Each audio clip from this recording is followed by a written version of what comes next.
The Father willed to give us birth by the word of truth, that we may be a kind of first fruits of his creatures. Give thanks to the Lord, for he is good.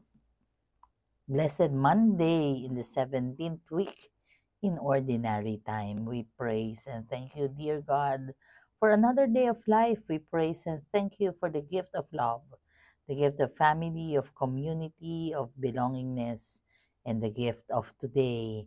Allow me to read the Gospel according to St. Matthew chapter 13, verses 31 to 35. Jesus proposed a parable to the crowds. The kingdom of heaven is like a mustard seed that a person took and sowed in the field. It is the smallest of all the seeds, yet when full grown, it is the largest of plants. It becomes a large bush, and the birds of the sky come and dwell in its branches. He spoke to them another parable.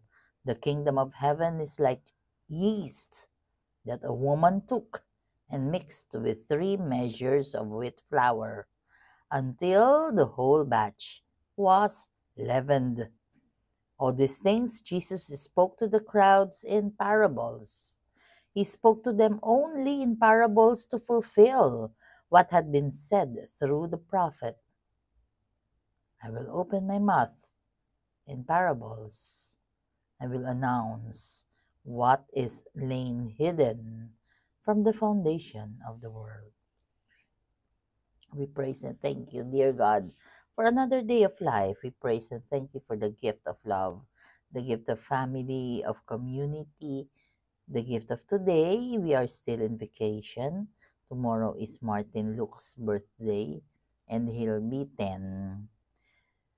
What does this parable means? It's the kingdom of heaven is like a mustard seed, the smallest of all the seeds. But when it is full grown, it is the largest of plants.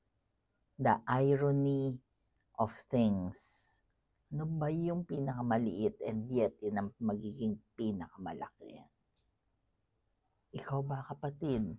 Ano ba ang pinagdadaanan mo ngayon na parang sa tingin mo napakahirap, and yet when things are done, pag natapos na yung chapter ng buhay mo, and yet ikaw yung pinakamasaya.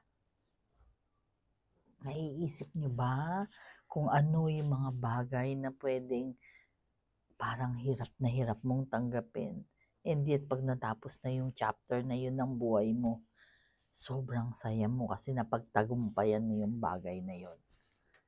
And how is that?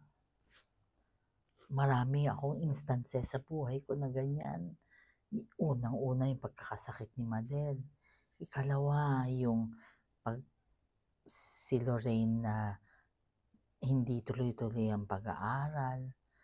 Yung ikatlo, marami pa if we will be counting all the instances kung saan para bang uncertain ang buhay. Yung infidelity ni June, who would have thought na magbabago siya sa ganitong sitwasyon na I know for the fact na totoong nagbago siya. Even ako, alam ko nagbago ako. Ang dami kong negative.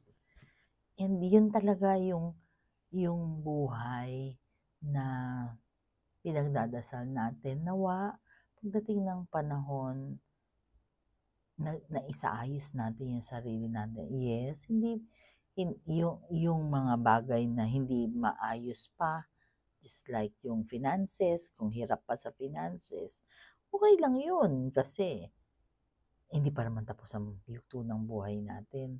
So we continuously improve. Kaya nga, pagkatatanungin ko kayo, di ba, palagi kong sinasabi when I ask you, how are you? I'm better today than yesterday because every day we learn new things. Every day may bagong input sa buhay natin. Every day meron tayong natututunan. And so, every single day, we learn and grow. Kaya, when you compare me to the days na 40 years old ako, syempre at 60, ibang-iba na. Sana, kapatid, ikaw din. Let us just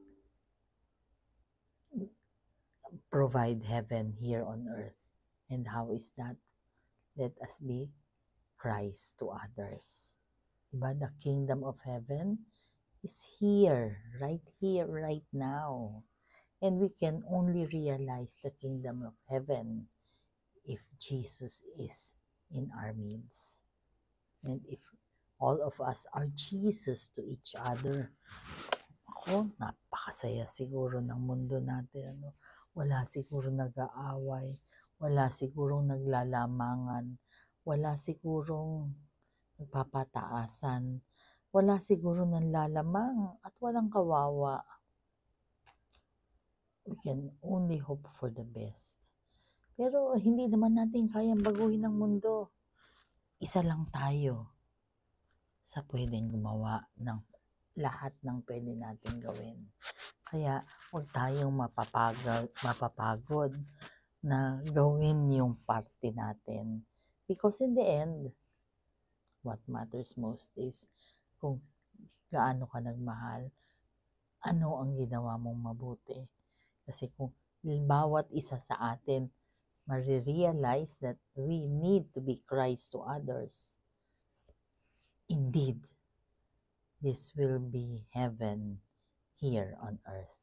Let us pray. Lord God, we are sorry for our sins, either of commission or omission. We pray for healing for those who are sick, those who are requesting for prayers, and those who are praying with us right here, right now. Panginoon, be with us always and in all ways, and allow your presence in our lives to manifest. I pray for the ongoing BSL meeting tonight. MIA po kami, missing in action, pero I hope and pray that they are all okay. I pray for tomorrow's event. Si Martin magbe-birthday, he'll be 10 tomorrow. Ikaw na po ang bahala. Lord God, our office is transferring, bagong opisina. Ang dilemma ko po is how to bring the masses in the new office. I heard na wala raw lugar doon, pero alam ko po na ikaw po ang kasama namin araw-araw, kaya you will give us that opportunity to bring masses in that building. Ikaw po ang bahala, please. Tell us what to do. All this we pray in your mighty name, through the intercession of our blessed Mama Mary. Amen. God bless.